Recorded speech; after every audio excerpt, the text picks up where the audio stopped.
Okay, now we are going to build our constructor for our linked list. So let's start our linked list class like this. And before we get into the code of creating the constructor, I'm just going to do this like this without the code and the curly braces built out, because I want to point something out before we get into building the constructor. The constructor has a couple of things in common with a few of the other methods that we're going to build for the linked list, and they are push, unshift, and insert. So the first thing they have in common is they each get passed a value, but they have something else in common. So let's look at what each of these do quickly. The constructor creates a new node at the time that you're creating the linked list. Push creates a new node and then adds that node to the end. Unshift creates a new node, adds the node to the beginning. Insert creates a new node and inserts it wherever that's supposed to go. So you can see the thing they also have in common is that they all create a new node. So we don't want to rewrite this code 4 different times in each one of these methods. So we're going to create a separate class for creating nodes, and we're just going to call that class node.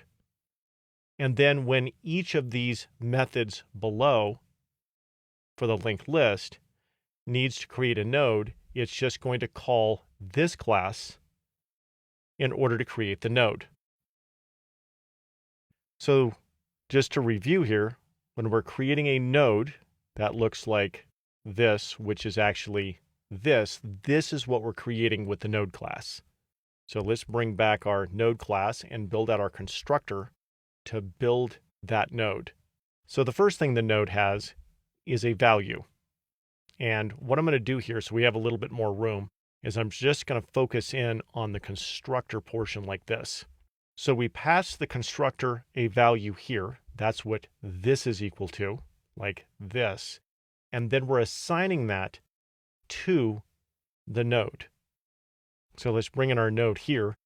And there is the this keyword again. So we are specifically saying that this is the value for this node. So let's convert this to an object so we can see what we're doing here a little bit easier. So it is this object that we are giving it a value that we pass to the constructor of 4. Then we have to say this dot next equals null, because this is not pointing to any nodes yet. So we just say next is equal to null. So let's bring in the rest of the code here, and that is our class for a node. So when we create a node, we would use a line that looks like this. Const new node, that's the name of our variable, equals new, which calls the constructor for the node and creates a node with the value of 4. So now we're able to create one of these for our linked list, and that's step 1. So now let's start building out our constructor for our linked list. Let's bring back our linked list code, and we're going to start this with the constructor. And I'm just going to focus in on this constructor code and take the rest of that off the screen for now so we have more room.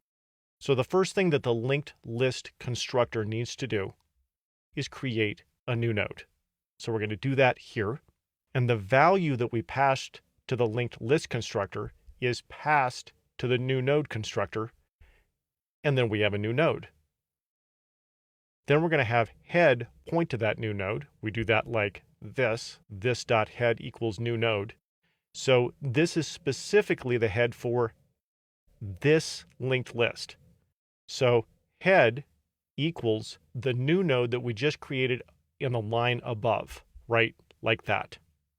And the equals, remember, is a pointer to that node. Then we're going to bring in tail, and we're going to say this dot tail equals this dot head. In other words, have tail point to the same thing that the head is pointing to. You could also write this line of code as this dot tail equals new node, just like we did with head in the line above.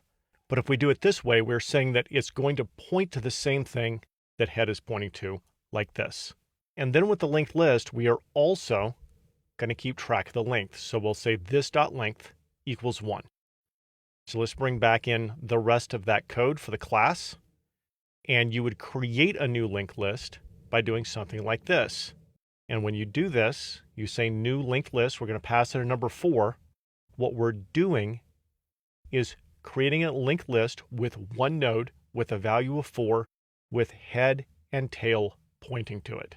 So let's bring back in all of the code here and go over to DevTools and look at this code in DevTools.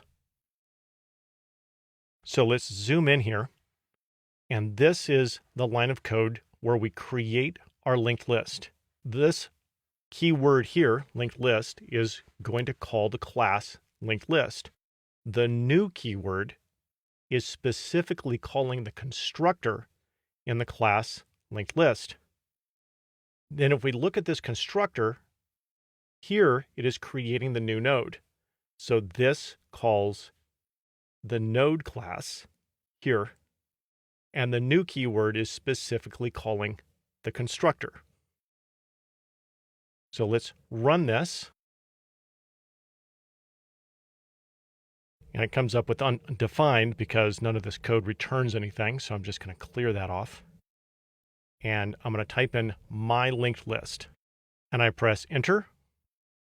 And you can see that we have a linked list with a head that points to a node and a tail that points to a node with a length of 1. But if we open this up, we get a little bit more detail. You can see that node that head points to is an object with a value of 4, and next is null. The same thing with tail, where node is an object with value of 4 and next is null, so they're pointing to the same object, and then the linked list has a length of 1. So it looks like we have a working linked list constructor.